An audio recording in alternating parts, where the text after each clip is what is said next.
Assalamualaikum warahmatullahi wabarakatuh. Sahabat cerita langit, kali ini kita akan mengisahkan pertaubatan seorang perempuan yang telah melakukan salah satu dosa dari dosa besar. Dosa besar yang dilakukan perempuan tersebut ialah berzina. Namun perempuan ini memiliki akhir kehidupan yang sangat indah karena Allah memasukkannya ke dalam surga. Ini adalah kisah seorang wanita yang berasal dari kabilah Ghamadiyah. Beliau termasuk satu di antara sekian sahabiah, sahabat-sahabat yang hidup di zaman Nabi SAW. Ia sudah pernah menikah dengan seorang sahabat Nabi dan tinggal di kota Madinah. Dikisahkan, suatu ketika ada seorang perempuan dari kabilah Al-Ghamadiyah yang telah terjerumus kepada dosa besar perzinaan, mengikuti hawa nafsunya. Kemudian dia pun menyesal dan ingin bertaubat kepada Allah Subhanahu wa Ta'ala. Akhirnya beliau berkeinginan untuk datang kepada Nabi SAW supaya Nabi melaksanakan hukum had perajaman atas dirinya yang telah melakukan perzinaan tersebut.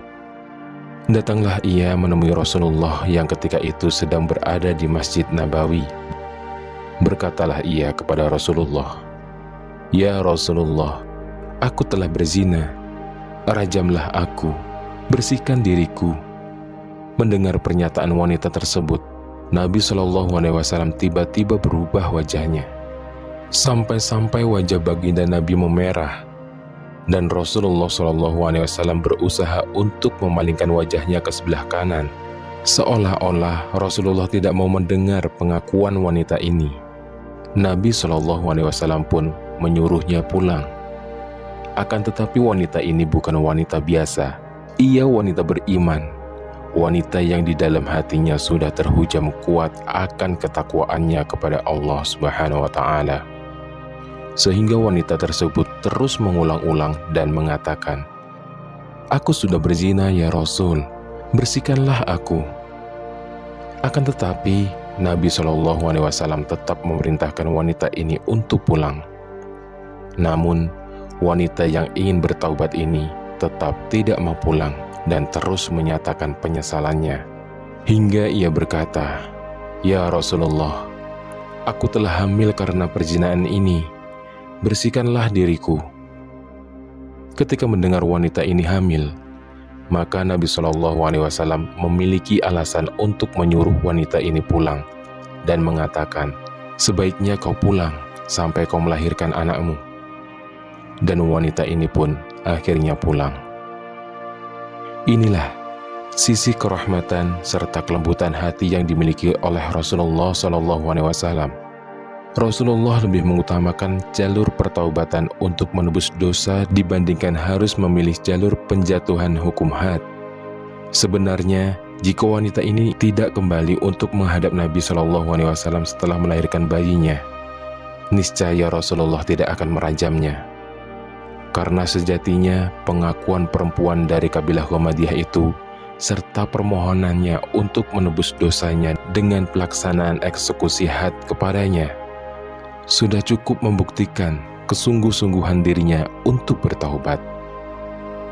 Tetapi sekali lagi, wanita yang memiliki iman kuat di hatinya ini menepati janjinya. Setelah beberapa bulan kemudian, wanita dari kabilah Ghamadiyah ini telah melahirkan putranya.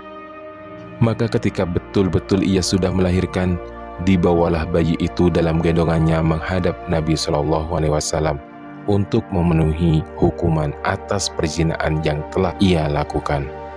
Berkatalah ia kepada Rasulullah, "Ya Rasulullah, aku sudah melahirkan bayiku. Lihat bayinya. Aku sekarang ingin bertaubat. Tolong rajam diriku, bersihkanlah aku." Rasulullah pun menjawab, "Sebaiknya kau pulang.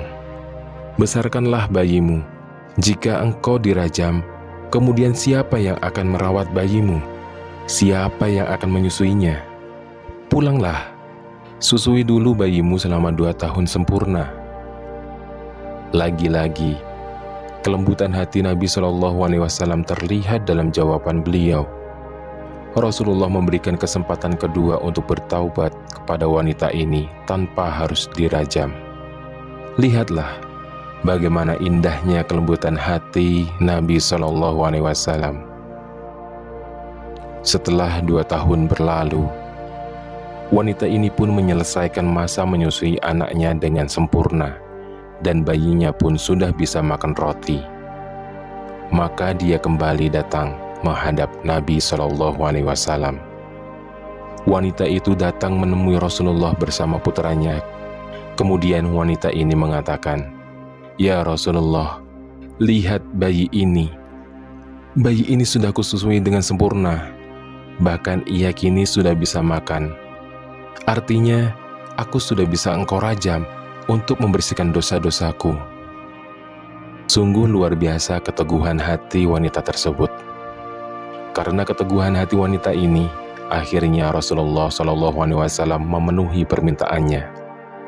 Beliau menyerahkan anak bayinya kepada salah seorang sahabat, kemudian meminta yang lain untuk membawa wanita itu ke tempat pengeksekusian rajam. Maka dibuatlah lubang di tanah seukuran dada wanita tersebut. Kemudian wanita itu dimasukkan ke dalam lubang dan dipendam sampai batas dadanya. Dan orang-orang pun mulai melaksanakan hukum perajaman kepada wanita tersebut. Hingga datanglah salah seorang sahabat yang ikut merajam wanita itu. Ialah Khalid bin Walid, yang ikut merajam wanita tersebut sehingga tercipratlah darahnya yang mengenai wajah Khalid bin Walid.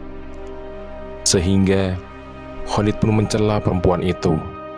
Tanpa sengaja, Rasulullah SAW mendengar celaan Khalid terhadap perempuan tersebut.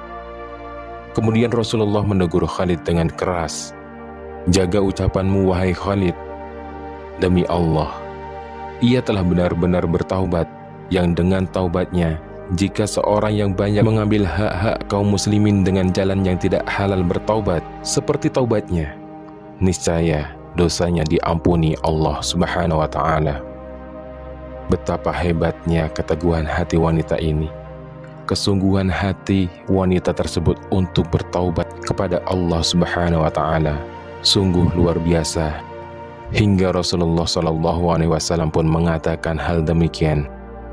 Dalam riwayat lain dikatakan, Rasulullah berkata, "Sungguh wanita itu telah bertaubat, yang kalau taubatnya dibagi kepada 70 manusia, 70 orang dari penduduk Madinah, itu sudah mencukupi bagi mereka." Sahabat cerita langit, sebesar apapun dosa yang telah diperbuat manusia, namun jika kita mau bertaubat dengan sungguh-sungguh, maka Allah akan mengampuni kita. Kisah wanita dari kabilah Humaydiyah ini adalah teladan baik dalam hal ini. Berkat keseriusannya dalam bertaubat, sahabiah ini mendapat kedudukan mulia di sisi Allah. Meskipun sebelumnya ia merupakan pelaku dosa besar. Semoga kisah ini bermanfaat. Wassalamualaikum warahmatullahi wabarakatuh.